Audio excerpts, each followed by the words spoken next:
drink of milk. One cloudy day, Rosie and Jim went for a walk. "I'm thirsty," said Rosie. They saw a duck drinking from the river. "We can't drink that," said Jim. They saw a bee drinking from a flower. "We can't drink that," said Rosie. They saw a cow drinking from its trough. "We can't drink that," said Jim. "No, we can't," said Rosie. "It's got little fizzly things walking on it. Where can we have a drink?" "You can have a drink if you jump over the moon," said the cow. "Jump over the moon," said Rosie. "Are you mad?" "Haven't you heard the rhyme?" said the cow. "Everybody knows it." "Oh, yes," said Jim. "The little dog laughed to see such fun." "And the cow jumped over the moon, but the moon's too high for jumping over," said Rosie. "Look, there it is, up in the sky." "And there's no milk there," said Jim. "Watch," said the cow. She took a run at the trough of water and jumped right over it. There was the moon shining in the water of the trough. "Like a mirror," said Jim. "So the cow has jumped over the moon," said Rosie. "Clever cow," said Jim. "But where is our drink?" "Follow me," said the cow, trotting down the lane. And she led them to the door of the farm.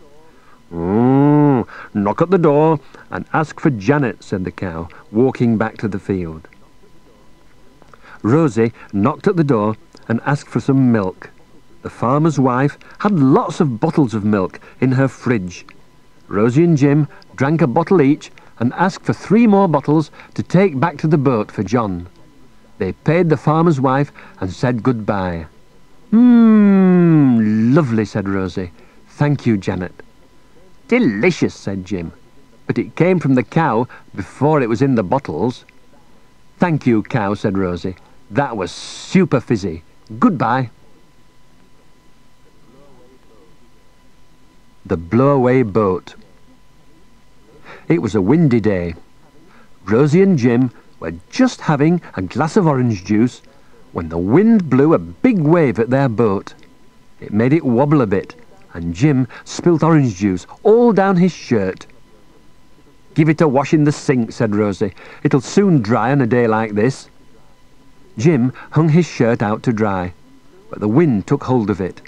It blew and blew harder and harder, and it blew their boat away. "We're in a blow-away boat," said Jim. The wind blew their boat out of the water and into the sky. They were soon sailing amongst the clouds. They saw some cuckoos flying past and waved to them. "We must be in cloud cuckoo land," said Rosie. "Here's a fine mess you've gone and got us into. How are we going to get home again?"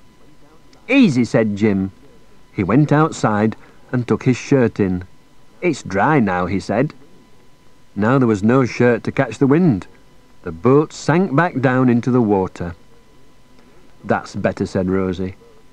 They saw many more blow-away boats and waved to them, but they didn't blow into the sky like the Ragdoll. "There must be something special about your shirt," said Rosie. "Better take it to the laundrette next time." A sausage chase.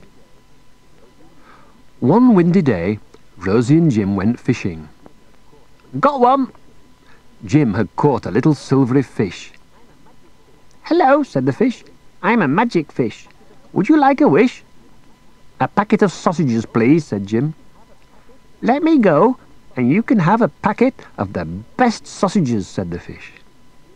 Jim let the fish go. It swam quickly away. "You noggin," said Rosie. "It'll never come back, and we'll get no supper." But there on the table was a packet of sausages. But the sausages grew little legs, jumped off the table, and ran for their lives. "Quick!" shouted Rosie. "After them!" Rosie and Jim chased the sausages over a hill, round a corner, and along a street, but they could not catch them. "Stop!" said Rosie. "They're too fast for us." "Look!" said Jim. They were outside a big shop. They went into the shop and bought sausages, yoghurts, crisps, jam donuts, and bacon. Then they went home and had such a feast. They never saw the magic fish again, or the sausages with legs. I don't know where they ran to. The runaway house. One hot day, Rosie and Jim couldn't see out of the windows. They were all steamed up. When they wiped them clean, they saw something very strange. There was a wuffle and a puffle and a cloud of smoke and a rumble-dumble chip-a-puff-puff. "What is it?" said Rosie. "A house on fire," said Jim. "It's running away," said Rosie. "A house on fire, running away," said Jim. "Houses don't run away," said Rosie. And so they don't. "Then it's a witch's kettle," said Jim, "and she's boiling people for her dinner." "No, she's not, Noggin," said Rosie. "They're having a good time. They're going for their holidays. Look, you can see them waving and laughing." Then they saw a notice. It said, "Boat trips." "It's a boat," said Rosie. "A steamboat," said Jim, laughing. "We have a steamer of our own," said Rosie, pointing at the kettle, puffing out clouds of steam, "but it doesn't run away." "John's put it on, so we can have a cup of tea," said Jim. "Just what I need," said Rosie. The wonderful loom. One cold day, Rosie and Jim met a young girl weaving at a loom. It went clitter-clatter, all day long. "What are you doing?" said Jim.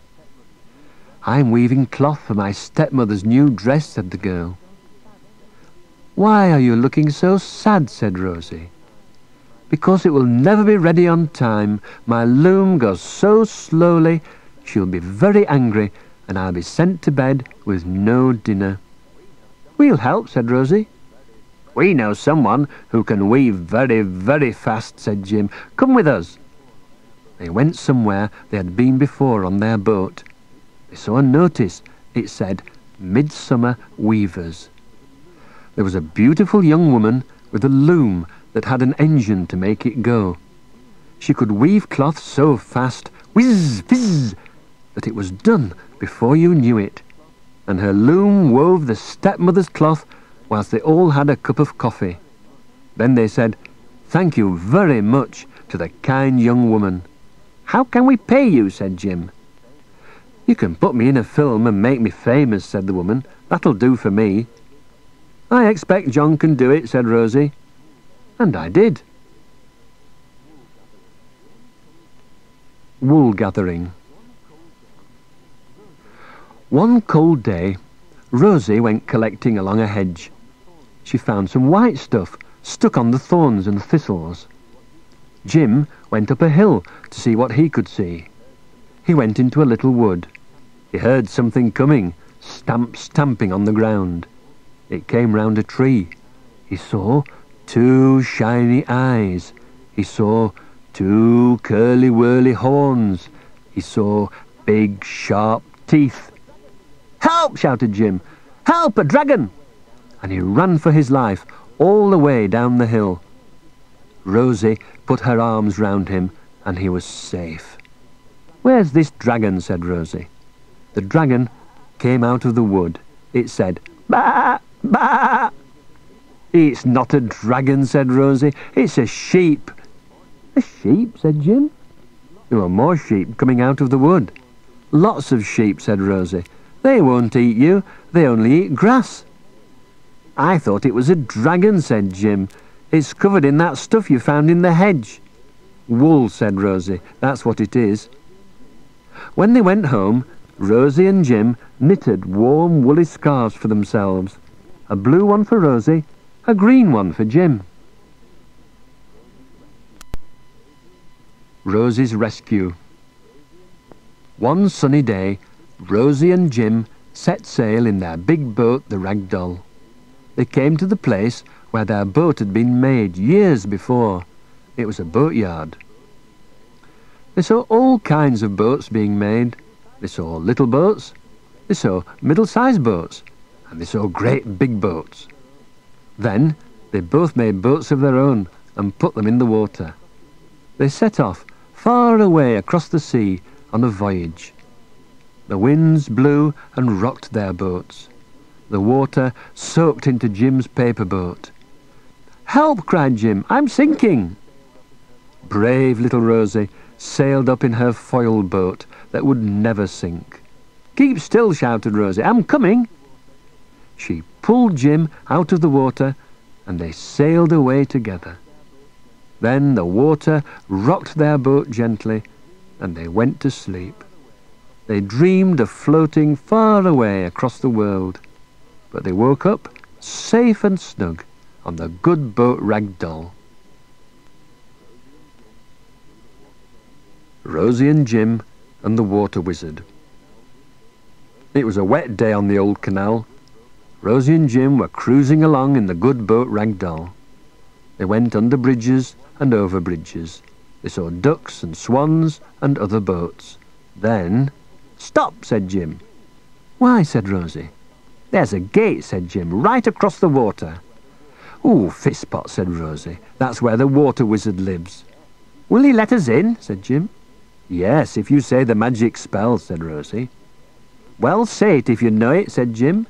Rosie said, "Abracadabra, superglue, open your gates and let us through." The gates opened with a gurgle and a swoosh. "He lives in a wet house," said Jim. "Of course he does, Noggin," said Rosie. "He is a water wizard."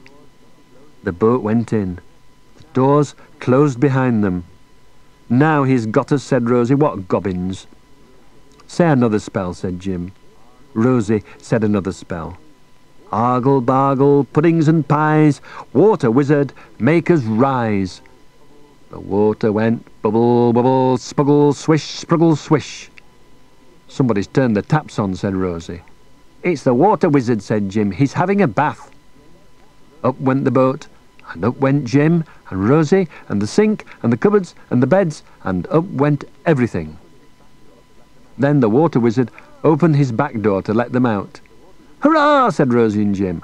"We're out of the Water Wizard's lock." "But look," said Jim, "there's another, and lots of locks before we get to the top of the hill." "Oh, fizzle fazzle," said Rosie. But the Water Wizard came and picked up their boat.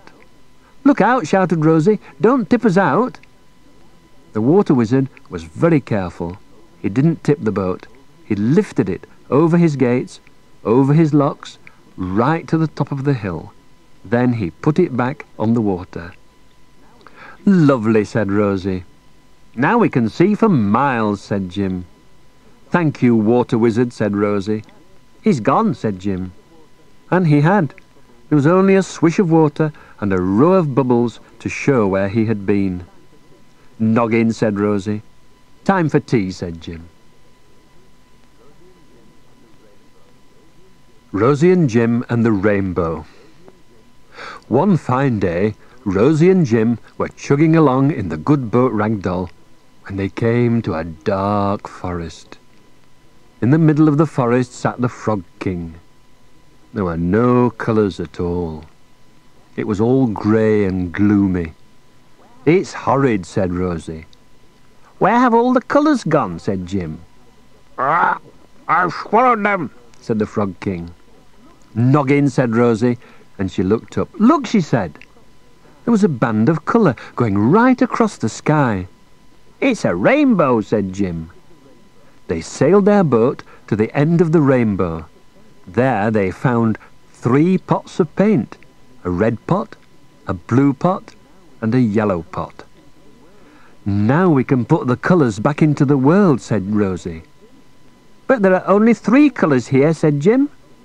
"We can make all the other colours if we mix them," said Rosie. "You'll see." And she was right. Rosie and Jim painted their boat. Then they painted the grass, the trees, and the sky.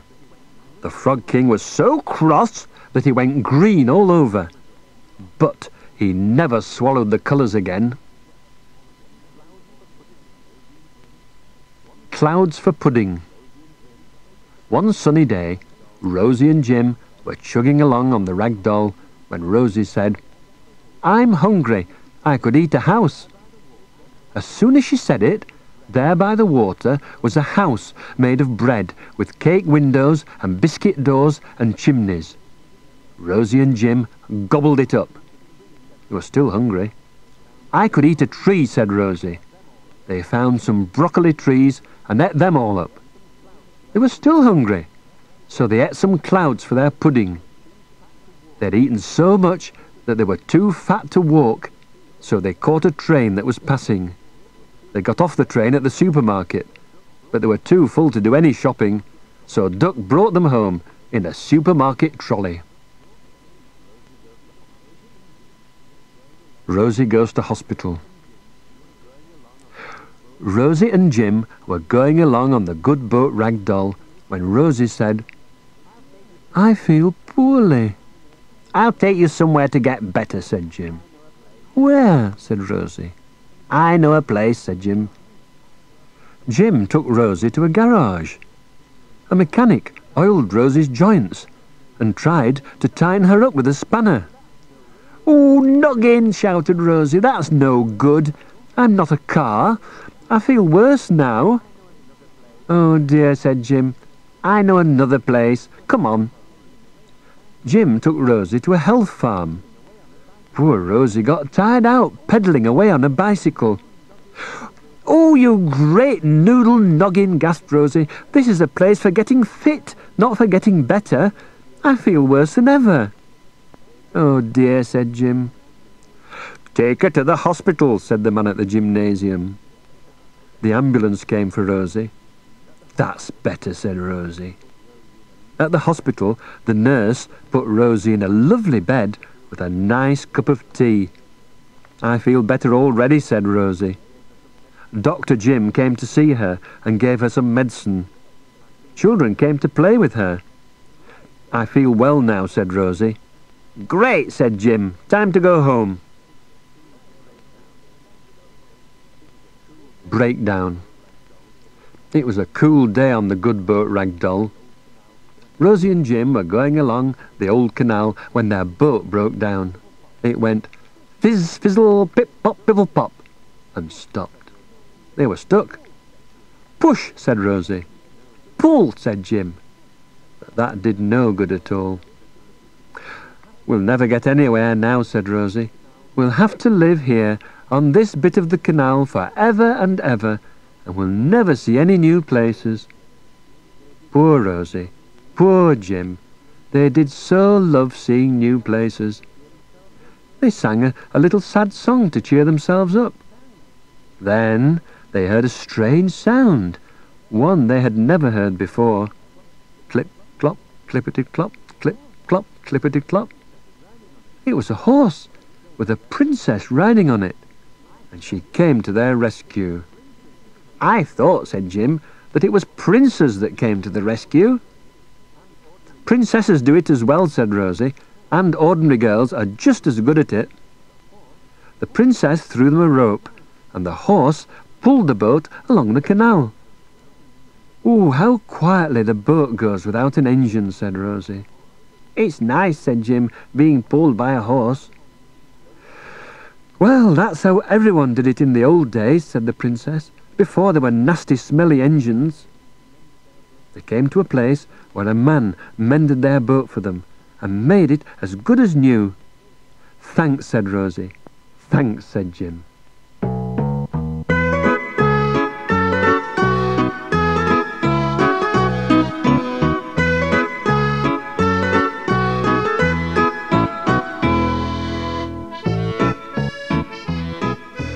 Well, that's the last of my stories about Rosie and Jim, just for now. So I'll be on my way again now to look for some new stories. Goodbye.